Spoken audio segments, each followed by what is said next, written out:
In match problem 1, we want to find the absolute maximum and absolute minimum values of this given function on each of the following intervals.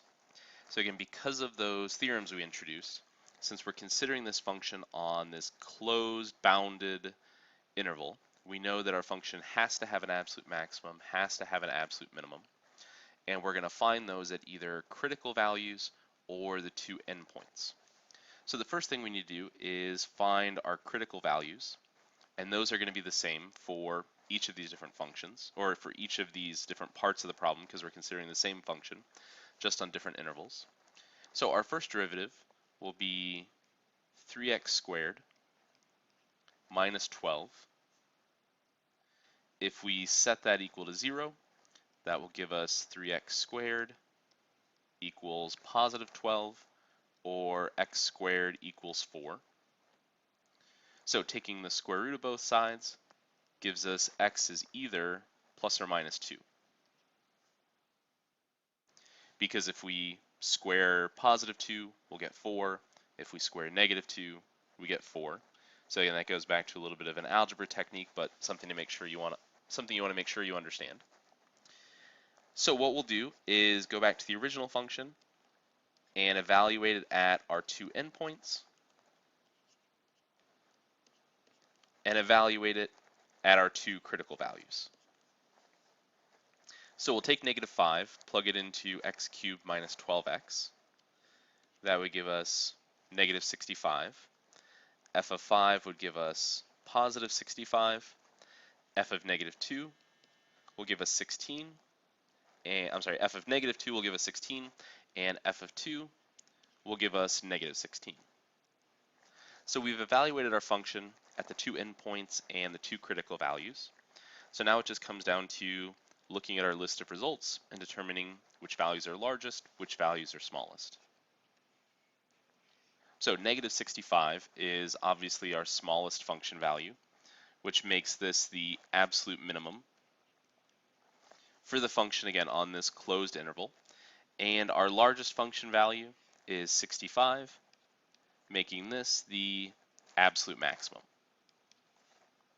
So in this case, the absolute maximum and minimum values occurred at the two endpoints. That's not necessarily always the case, and we'll see that in parts B and C.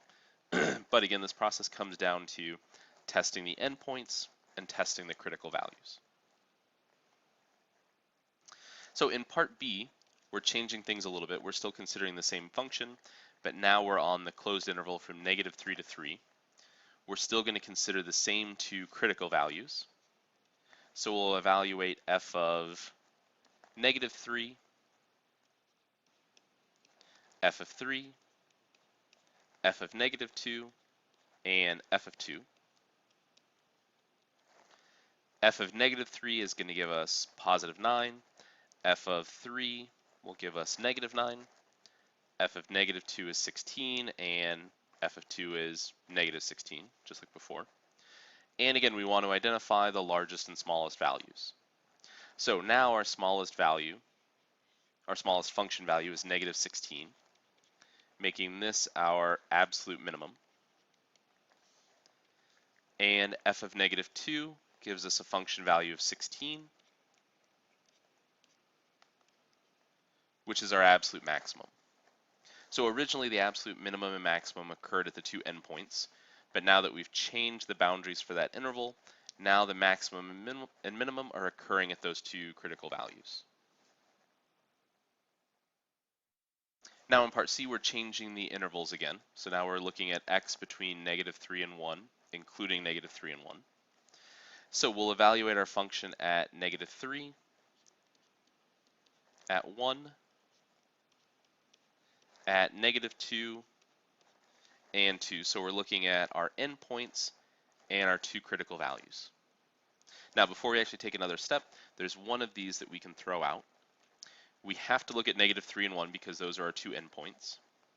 X equals negative 2 is included in this interval, but x equals 2 is not because it's somewhere outside that interval. It's something larger than 1. So since that critical value isn't in the domain or the interval that we're considering, we just toss that out as a possible value. We just don't consider it. So we look at f of negative 3, which gives us 9, f of 1, which will be negative 11, and f of negative 2, which is 16. So f of negative 2 being 16 is still our absolute maximum. And now our new absolute minimum is f of 1, which gives us a function value of negative 11.